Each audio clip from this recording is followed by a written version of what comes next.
It's crazy, because when you're a baby and you go to get up and you go to walk, what's the first thing everybody does? Oh my God, look! Oh, look at Jimmy's walking! Boom, Jimmy falls. They go, don't, get back up, come on. Hey, everybody, come see this. And everybody's like, yeah.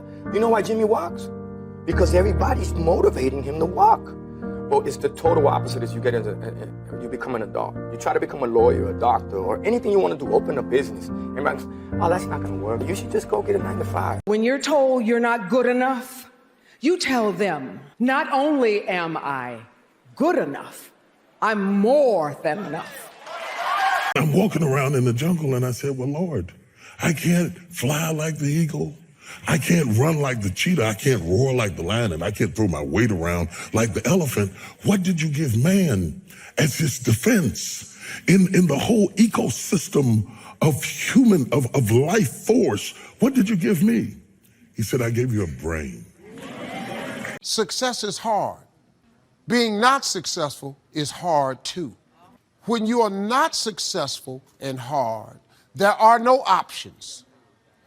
You can't decide where you're going to dinner. You can't decide if you're going on vacation. You can't decide what you're going to eat. Your don't have options. On the road to success, it's hard, but it creates options for you. It's great if somebody has an amazing education, but I know from my own experience and my own life and other people that I work with that you don't have to have a degree to have value or to, be of tremendous worth to different businesses. That street smarts, that experience, that just kind of internal, kind of creative know-how is just as valuable as a degree. I don't want to move fast. I want to move correctly. I just don't want to waste no time. If it's something that's going to take us a year to make, if it's something that's going to take us 10 years to make, that's fine, as long as we don't waste no time. Longevity. Idiots do things that they don't like to do, suffer their whole life because they think it's needed or they think it's their duty. Intelligent people do what they love to do. They enjoy their life to some extent. But a genius learns to do what is needed joyfully. That's when your genius flowers. One of the biggest things about being an entrepreneur is finding and learning from everybody else on what they're doing, their negatives and their positives, and create your own lane. So therefore, anytime you come across opportunities, you guys have the leverage in that deal. I would say in that, to be honest with you, look, I've been in the game 20 years now, and this is my first year completely independent. And that's what we've worked so hard for. You know? So how do you keep yourself so cool? I mean, as you said, it's always, you are unfazed by good and bad. So how do you maintain that calm, cool exterior? Very simple, don't think about the result. It's a result that puts pressure on us. What if this happens? What if we don't win the game? What if we don't get selected? But again, worry about the controllables, and whatever the controllables are, we take care of it, we'll get the desired result. If we don't get the desired result, we'll improve. Don't be afraid to fail. There's an old IQ test, was 9 dots. And you had to draw 5 lines with a pencil within these 9 dots without lifting the pencil. The only way to do it was to go outside the box. So don't be afraid to go outside the box. Don't be afraid to think outside the box. Don't be afraid to fail big, to dream big. But remember, dreams without goals are just dreams. My high school English teacher, Mr. Fisk, I actually paid attention one time in class, and he said, he had this beautiful quote, and it read, "Rest at the end, not in the middle." And I took that to heart. I believe there's time for resting at the end, but for me, that time is not now. But I'm far from done. My next dream is to be honored one day for inspiring the next generation of athletes to have a dream, sacrifice for it, and never ever rest in the middle. Do not go into a job thinking about money. Because if you go into a job thinking about money, you're not going to get the most out of it. If you go into a job loving it, being passionate about it, you're going to get everything you got coming out of it. But if you go into that job saying, I'm going to make a whole lot of money, this job's going to pay me this, you ain't going to get nothing out of it. You have to love it first. And I felt like I've always loved rap more than I love money. I love rap more than I love anything. Knew I was gonna be a millionaire.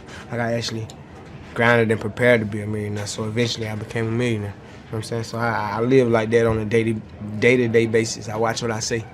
I'm a strong believer in the tongue is the powerful thing on your. One of my favorite stories is when JFK went to go visit the NASA Space Center and he saw a janitor holding a broom and he asked him what he was doing and the janitor replied, "Mr. President, I'm helping put a man on the moon."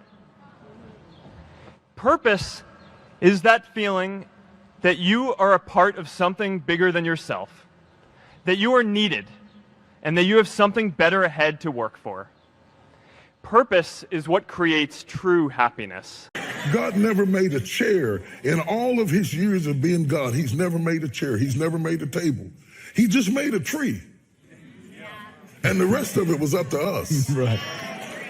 When God hands you a tree, imagine a table, a chair, imagine a wall in a room, imagine a log cabin, imagine what it can be, imagine what it can be. I was Miss World at 18 just because I was confident. So it made me understand that confidence truly is the key to getting ahead in life. If you believe in yourself, the world will believe in you. Because perception is reality. Look, I failed many times, and you learn from those failures that it doesn't hurt as bad as you thought. You know, that you can bounce back, and then once you taste some success, you realize it doesn't matter how many times you failed. Right? You only have to be right one time, then it's always an overnight success, or you know, this came easy to them. You know, you just got to keep on grinding and keep on trying new things, and you know, once you start feeling the success, you realize, look, it doesn't matter what the other people think. Imagination is everything. It's the preview to life's coming attractions. That simply means everything that's in your imagination is a preview of a coming attraction that God has for you.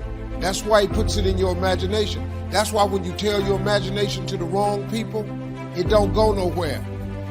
You ever had something you thought was a brilliant idea and you took it in there to your family and your loved ones and they shot it down? You know why they shot it down? Because they couldn't see it. I walked in that house, man, and told everybody I was quitting my job to go be a comedian. Everybody in that house shot that down. My ex-wife shot it down. Her mother-in-law shot it down. My mama shot it down. All my friends shot it down. My brothers and sisters shot it down. Don't you quit your job, go be no comedian. You can't make no money telling no jokes like that. It's 1985. Who you think you are? If I had listened to them, I wouldn't even be here today. It's crazy, because when you're a baby and you go to get up and you go to walk, what's the first thing everybody does? Oh my God, look! Oh, look at Jimmy's walking! Boom, Jimmy falls. They go, don't, get back up, come on. Hey, everybody, come see this. And everybody's like, yeah. You know why Jimmy walks? Because everybody's motivating him to walk. Well, it's the total opposite as you get into, you become an adult. You try to become a lawyer, a doctor, or anything you want to do, open a business. Everybody's, oh, that's not going to work. You should just go get a 9-to-5. In a world that's changing so quickly, the biggest risk you can take is not taking any risk. And I really think that that's true, right? I mean, a lot of people, I think that whenever you get yourself into a position where you have to make some big shift in direction or do something, people are going to point to the downside risks of that decision. If you are stagnant and you don't make those changes, then I think you're guaranteed to fail. Following your dreams is a lonely, solitary, scary, dangerous pursuit. You can't wait for somebody to think you can do it. And you got to be willing to risk everything to become that seed of what you believe is in there. You got to be fearless. You got to be relentless. No one's coming to push you. No one's coming to tell you to turn the TV off. No one's coming to tell you to get out the door and exercise. Nobody's coming to tell you to apply for that job that you've always dreamt about. Nobody's coming to write the business plan for you. It's up to you. So as an entrepreneur and everybody out there is trying to create something, invent something, and be innovative, just know that it comes with valleys, peaks, ups, downs, speed bumps. I mean, you name it. That's the priceless part of being an entrepreneur. I think it's the story and the journey. If you're chasing money, it runs. All right? If you're making money, it's different.